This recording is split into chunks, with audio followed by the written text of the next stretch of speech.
Hi friends, இன்னைக்கு each other அப்படின்ற வார்த்தைக்கு தமிழ் என்ன சொல்லுவாங்கன்னு பார்க்கலாம். ஈச் அதர், ஈச் அதர் இந்த வார்த்தைக்கு தமிழ் என்ன சொல்லுவாங்கன்னா, ஒருவருக்கு ஒருவர், பரஸ்பரம், இருதரப்பு தொடர்பு. அதாவது ரெண்டு இல்லைனா அதற்கு மேற்பட்ட நபர்கள் ஒன்றுக்கொன்று செயல் அல்லது உணர்வை பகிர்வதை குறிக்கிற சொற்றொடர் தான் ஈச் அதர். இன்னும் நல்லா புரிஞ்சுக்க நம்ம ரெண்டு எக்ஸாம்பிள்ஸ் பார்க்கலாம். First example, they always help each other in tough times. கடின நேரங்களில் அவர்கள் ஒருவருக்கு ஒருவர் உதவுகிறார்கள். Second example, we should respect each other's opinions.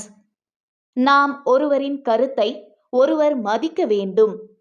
எனக்கு ஈச் அதர் அப்படின்ற வார்த்தைக்கு தமிழ் என்னன்னு பார்த்தோம். இனி இன்னொரு வீடியோவில் வேற ஒரு வார்த்தைக்கு தமிழ் என்னன்னு பார்க்கலாம். அது வரைக்கும் பாய்.